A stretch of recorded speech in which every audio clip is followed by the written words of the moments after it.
Hello dear students. इस video में बच्चों हम फर्स्ट लेसन भाषा और व्याकरण के बारे में पढ़ेंगे।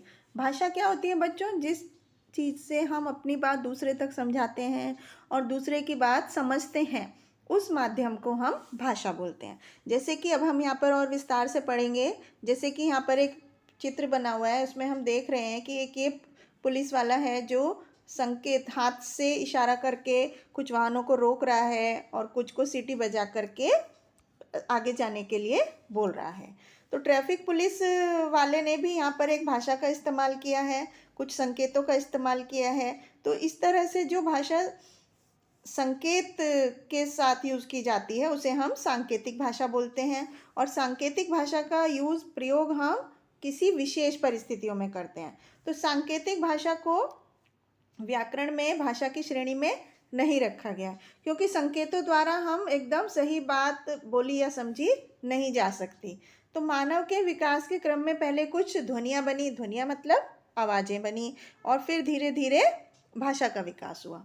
तो आज भाषा इतनी ज़्यादा समृद्ध हो गई है, इतनी ज़्यादा प्रतिभाशाली हो गई है कि हम बोलकर और लिखकर अपनी भाषा समझा सकते हैं। तो भाषा की परिभाषा क्या हुई बच्चों? भाषा ही एकमात्र ऐसा साधन है जिसके माध्यम से, जिसके द्वारा व्यक्ति अपने भावों और विचारों को प्रकट कर सकता है और दूसरे के विचारों को समझ सकता है। तो अब आप समझे कि भाषा क्या होती है। अब हम भाषा के रूप के बारे में पढ़ेंगे। भाषा बच्चों दो तरह की होती है, मौखिक भाषा और लिखित भाषा। तो सबसे पहले हम मौखिक भाषा के बारे में पढ़ते हैं, जिसे हम ओरल लैंग्वेज बोलते हैं। मौखिक भाषा क्या होती है? भाषा का ऐसा रूप जिसमें हम बोलकर अपने मन की बात को बताते हैं, बोलकर अपने मन के भाव को प्रकट करते हैं और सुन करके समझते हैं, उसे हम मौखिक भाषा बोलते हैं। जैसे श्यामा अपनी सहेली को विद्यालय के विषय में बता रही है। तो श्यामा यहाँ पर अपने मन के भाव को किस तरह से प्रकट कर रही है? बोल करके। और उसकी सहेली कैसे उसकी बात को समझ रही है, उसके मन के भाव को समझ रही है? सुन करके। तो जहाँ पर बोलकर और सुनकर भाव को समझा जाता है, उसको हम मौखिक भाषा बोलते हैं।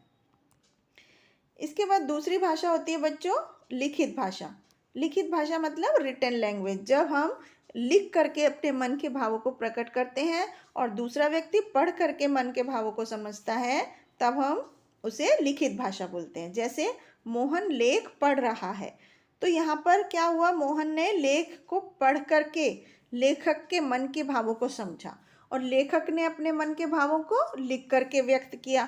तो इसलिए इसे हम भाषा का लिखित रूप बोलेंगे। जब हम लिख करके और पढ़ करके दूसरे के मन की भाव समझते हैं या अपने मन के भाव दूसरों तक पहुंचाते हैं, उसको हम लिखित भाषा बोलते हैं। तो बच्चों मातृभाषा क्या होती है? वो भाषा जिसे हम अपने घर पे बोलते हैं, उसे हम मातृभाषा बोलते हैं। जैसे हिंदी कई परिवारों की मातृभाषा होती है, क्योंकि हमारे देश में सबसे ज़्यादा हिंदी भाषा बोली जाती है। प्रादेशिक भाषा क्या होती है बच्चों? प्रदेश क्या होता है? राज्य। तो जो अपने प्रदेश में, मतलब वो भाषा सिर्फ अपने प्रदेश में बोली जाती है, किसी एक सीमित क्षेत्र में बोली जाती है, उसको हम प्रादेशिक भाषा कहते हैं। जैसे कि पंजाबी पंजाब में बोली जाती है, तमिल, तेलुगु, ये सब प्रादेशिक भाषाएं हैं। राजभाषा क्या होती है बच्चों? जो भाषा हमारे देश में सबसे ज़्यादा बोली जाती है, जैसे हिंदी हमारे देश में सबसे ज़्यादा लोगों के द्वारा बोली जाती है, इसलिए हम इसे राष्ट्रभाषा या राजभाषा कहते हैं। संविधान की दृष्टि से हम इसे राजभाषा बोलते हैं, लेकिन इसे हम राष्ट्रभाषा भी बोल सकते हैं, क्योंकि हमारे राष्ट्र की भाषा है। दूसरी चीज़ होती है बच्चों बोली। बोली क्या होता है? भाषा का एक बहुत बड़ा क्षेत्र में बोली जाती है। भाषा लैंग्वेज जो होती है बहुत बड़े एरिया में बोली जाती है, और बोली जो होती है वो एक सीमित क्षेत्र में बोली जाती है, मतलब कुछ एरिया में ही वो उस तरह की बोली बोली जाएगी। तो बोली का अपना कोई लिखित रूप नहीं होता, इसका कोई साहित्य भी नहीं होता। हिंदी की कुछ प्रमुख बोलियां हैं, जैसे कि ब्रज भाषा एक ब्रज में बोली जाने वाली भाषा है, खड़ी बोली अवधि अवध में बोली जाती है, मैथिली, ये सब कुछ क्षेत्र में बोली जाती हैं बोलियाँ, तो इसलिए इनको हम बोली बोलते हैं।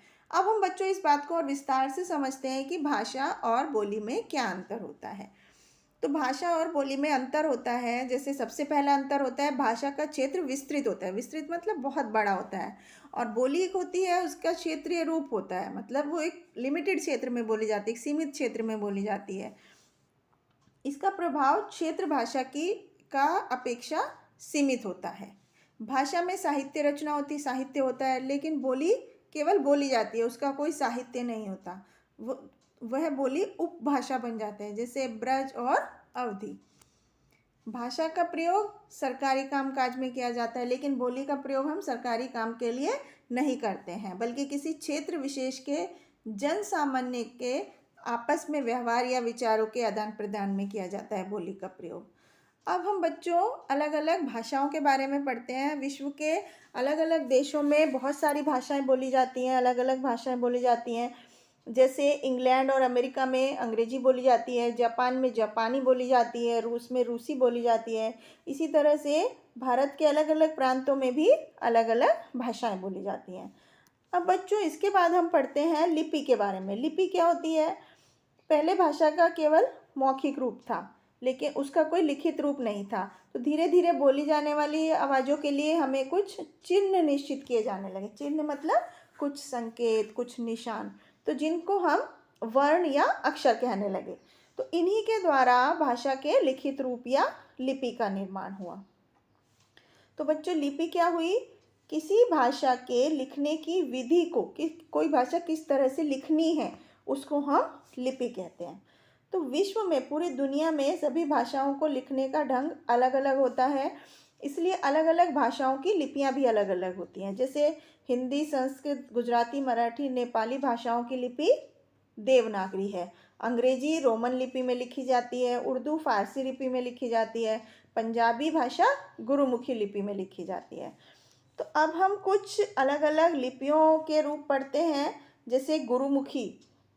गुरुमुखी भाषा में, गुरुमुखी लिपि में हम बोलेंगे मैनु भारतीय होणते माण है।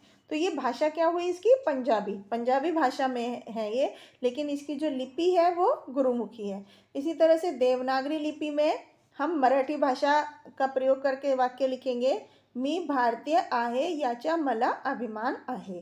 तो ये मराठी भाषा है, लेकिन लिपि इसकी देवनागरी है। इसी तरह से गुजराती भाषा में हम देवनागरी लिपि का वाक्य पढ़ेंगे, मने भारतीय होवा पर गर्व छे। तो ये गुजराती भाषा हो गई, लेकिन इसकी लिपि क्या है? देवनागरी। और देवनागरी लिपि में हिंदी भाषा का वाक्य हम पढ़ेंगे, मुझे भारतीय होने पर गर्व है। और रोमन लिपि में अगर हम इंग्लिश भाषा का प्रयोग करके पढ़ेंगे तो I am proud of being an Indian. तो देवनागरी लिपि का विकास ब्रह्मी लिपि से हुआ है। ये बाईं से दाईं तरफ लिखी जाती है, लेफ्ट से राइट तरफ लिखी जाती है। और जो फारसी लिपि होती है वो दाईं से बाईं तरफ लिखी जाती है। तो इस तरह से अलग अलग लिपि में लिखने का तरीका अलग अलग होता है। अब हम बच्चों पढ़ते हैं व्याकरण, यानी कि ग्रामर के बारे में। व्याकरण क्या होता है? कोई भी भाषा का शुद्ध रूप जिससे पता चलता है उसे हम व्याकरण बोलते हैं। तो व्याकरण द्वारा हमें भाषा के शुद्ध रूप का पता चलता है। व्याकरण के नियमों से हम भाषा को अच्छी तरह शुद्ध रूप से बोलना और लिखना सीखते हैं। व्याकरण द्वारा हम शब्द रचना, वाक्य रचना का ज्ञान प्राप्त करते हैं। तो परिभाषा क्या हुई व्याकरण की?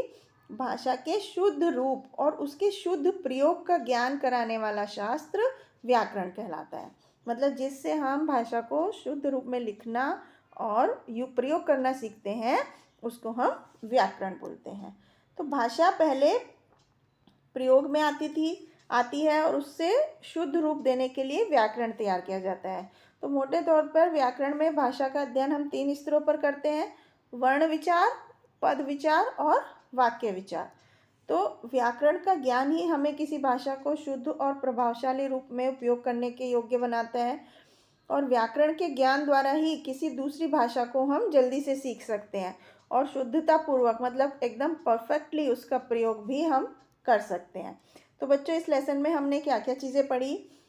सबसे पहले भाषा किसे बोलते हैं? विचारों के आदान प्रदान के माध्यम को भाषा कहते हैं। और भाषा के कितने रूप होते हैं? भाषा के मौखिक और लिखित 2 रूप होते हैं। और जिस भाषा में बच्चा अपनी माँ और परिवार से सीखता है उसे हम मातृभाषा कहते हैं। और उच्चरित ध्वनियों को लिखने की विधि को हम लिपि कहते हैं। और व्याकरण भाषा के शुद्ध रूप का हमें ज्ञान कराता है। तो आशा है आपको ये सब बातें अच्छी तरह समझ में आ गई होंगी। Thank you.